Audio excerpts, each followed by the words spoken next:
They're a little firmer. Not as efficient. So we're going to do 3 events today. So you're going to be divided into 2 different groups. Let's skip. Is that what, skip around? So we're going to divide them into 2 groups. That works for you? Okay. So you'll each have an opportunity to try all 3 of these events.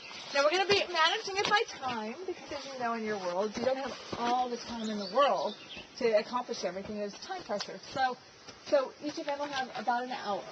So it'll be up to you how you're going to manage that process.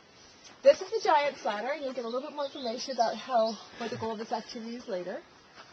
Over here, that pole right there, it's called the balance pole. And you'll quickly see why it's called the balance pole when you get over there, because it looks like a very sturdy tree right now, but it does have a little bit of wiggle room. And then at the top of the giant ladder, way up there, you'll see a platform, and that is the zip platform.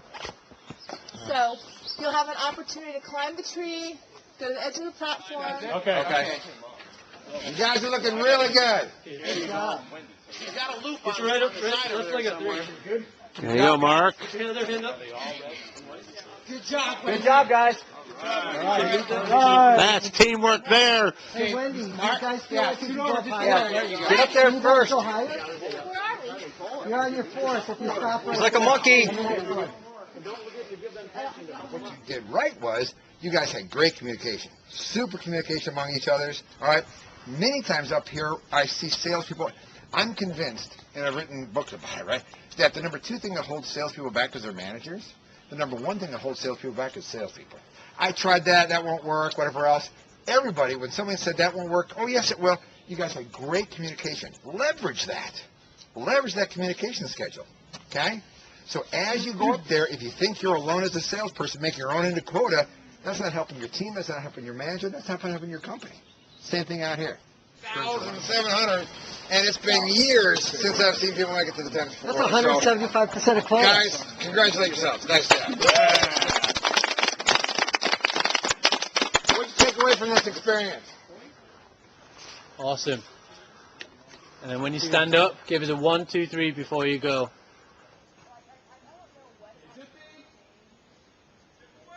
Whoa. Almost. Okay. Oh. 1, 2, 3. There you go. Yeah. Almost got it. Nice job. Good job. Okay, buddy, you're right there. You're right there. Yeah.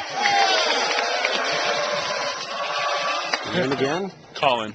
Colin. How high up are we, my friend? We're probably in the 70 feet, maybe 75 feet range here. That's pretty high. Yeah. So why again are we doing this? What are we learning from this? We're learning to push our own personal boundaries and step beyond what we perceive as everyday life and maybe grow and learn a little bit about how we can challenge ourselves to be more than what we are on a day-to-day. Okay, so I'm going to take you off of your tether now. So you're just on the draw. So I'm ready to go? Yep, you're all ready to go. Ready to go? Yeah, so just go ahead and step forward. Don't hold on to the rope. Just go ahead and... Ready to go? If I drop this camera... Okay, let's go.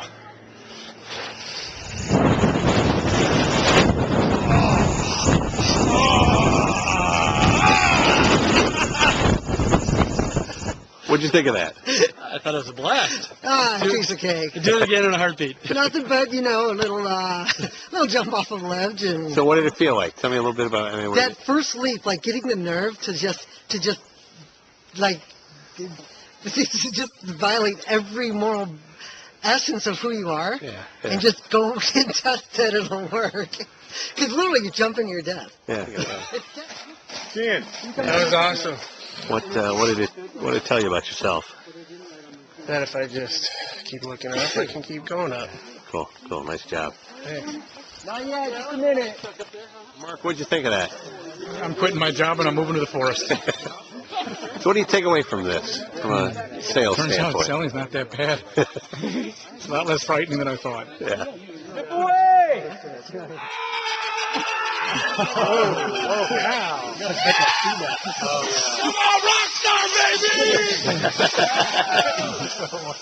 Get Miller in I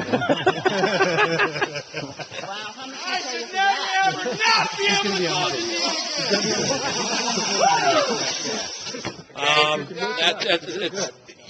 you don't even feel like jumping until they say go, and you just do it, and it's awesome. What did it tell you, about your job? It tells you that don't be afraid to close. Go after it, and don't be afraid to fail. Put yourself out there, and good things will come. Because it was a fantastic experience. Cool. Good job, man. Two sides to this, right? There's the personal win. I came over fear of heights, and I did farther than I thought my goal, and I couldn't believe I stood on that little platform, and there's all those personal wins, okay? And take those home with you and have a good time with them. On the business side, right? What I'd like you to think about is, overcoming that fear of failure, overcoming that fear of the unknown, overcoming that fear of poverty, which Napoleon Hill says is the biggest fear of all, right? If I call and I get a no, then I won't get a check, and then I won't have to. And we just constantly stair-step ourselves into these fears, and then we get locked. And then we stop prospecting, and we go, well, I got 3 on the funnel now, that's better than prospect. And we start lying to ourselves. So hopefully what we take away from the course is, guys, when you first came out here, remember 3 hours ago? There's no way, right? And all of a sudden, we're doing things that, how'd you jump off that 75-foot tree? Well, I am afraid of heights, but which is pretty fun. The really cool thing, I think, with this group was you started off as, 18, 19 individuals. You were all individual salespeople. I'm going here, I'm going there. And what I saw was everybody rattling around and cheering people off the zip line. And when we had equipment malfunction on the other thing, right? Nobody left their post. Everybody's sitting there, how are you doing? How are you doing? So in 3 hours, you can make a team. My question to you is, in a couple hours, how can you make a team with your customer? How can you ask for help for your customer? How can you ask your customers to belay? How can you belay for your customers? Customers don't make changes without risk. How can you help them minimize their risk and be part of the belay? That was great. What'd you learn about yourself? I'm fearless. Yeah.